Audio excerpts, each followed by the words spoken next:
Hello friends, आपका मेरे YouTube channel पे स्वागत है। तो फ्रेंड्स, अगर आप चैनल पे नए हो तो चैनल को सब्सक्राइब कर दीजिएगा और बेल आइकन के बटन को प्रेस कर दीजिएगा ताकि मेरा कोई भी वीडियो आए वो आप तक तुरंत पहुंचे। तो आज की वीडियो में देखिए हम सीएफ निकालने का, कम्प्लीमेंट्री फंक्शन निकालने का हम चौथा केस पढ़ने जा रहे हैं। केस नंबर 4 है ये।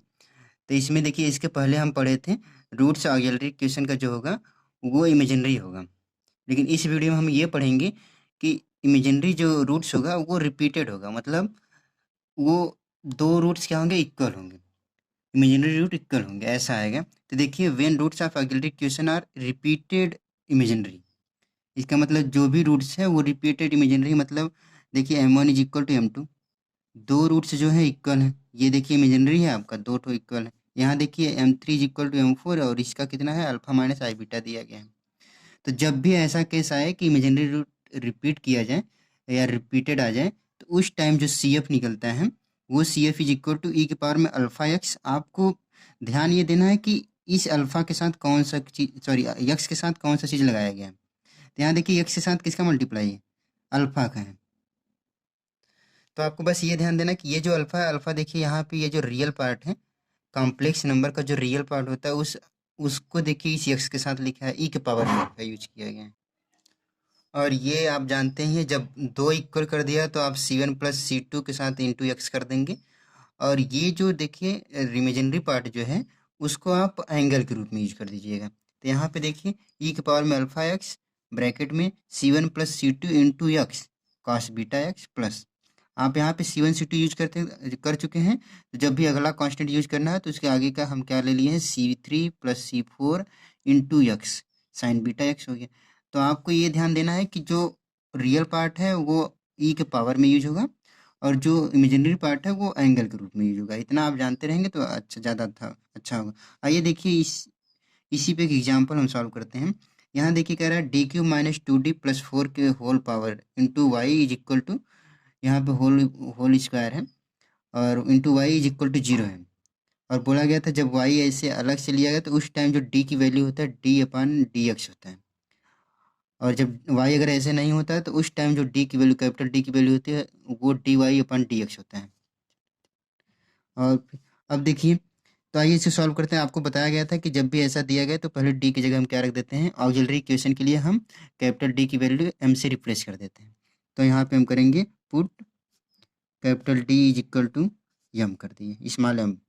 अब यहाँ पे हम लिखेंगे ऑक्सिलरी इक्वेशन। जैसे ही आप m पुट करते हैं वो आपका क्या बन जाता है, ऑक्सिलरी इक्वेशन बन जाता है।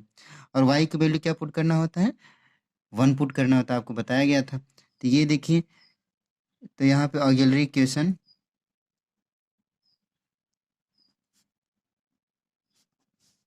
आपका ऑक्सिलरी इक्वेशन क्या बन जाएगा, यहाँ पे रखेंगे m, तो ये हो गया m square minus 2m plus 4 इतने का होल स्क्वायर, वाई की वैल्यू 1 पुट करेंगे तो ये आपका इतना आ गया। अब इसको सॉल्व करते हैं।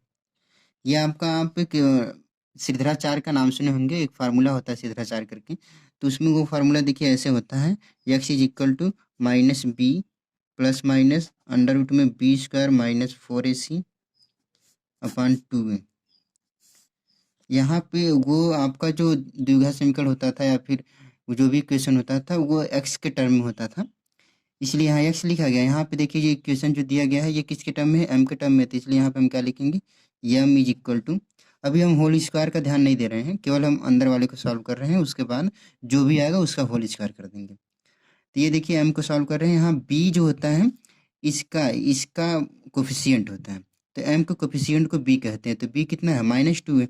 -2 आप जैसे यहाँ पुट करेंगे वो आपका आ जाएगा +2 हो जाएगा, ये माइनस प्लस हो जाएगा, फिर प्लस माइनस अंडर रूट में बी स्क्वायर बोला है तो -2 का स्क्वायर करेंगे तो 4 आएगा, -4 इंटू ए की वैल्यू, ए क्या होता है आपका, ये जो m स्क्वायर होता है इसके कोफिशियंट को, एम स्क्वायर के कोफिशियंट को ए बोलते हैं, एम के कोफिशियंट को बी बोलते हैं और जो आपका कांस्टेंट होता है उसको सी बोलते हैं।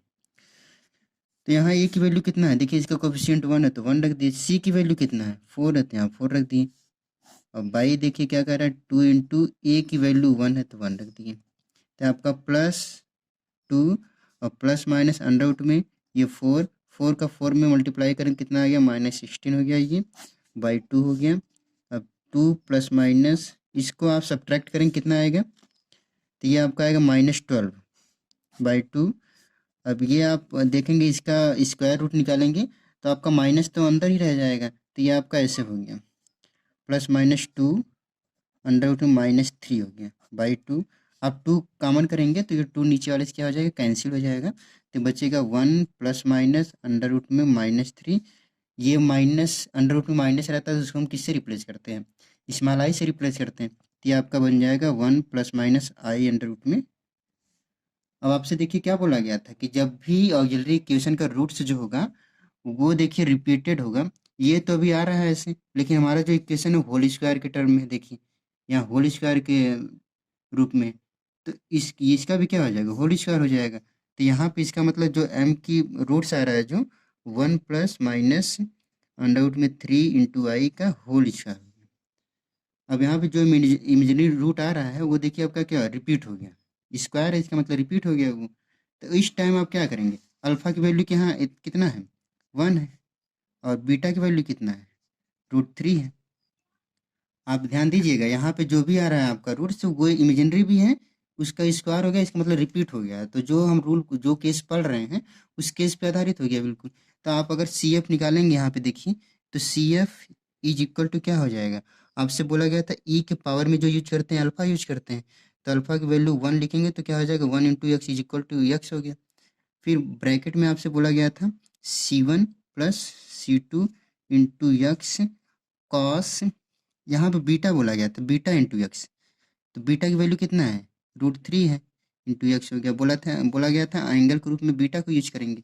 फिर ऐसे plus C3 plus C4 into x sign beta into, beta की वैल्यू आप रखिए यहाँ पे √3, ये √3 है आपका, ब्रैकेट क्लोज हो गया, ये आपका सी एफ आ गया।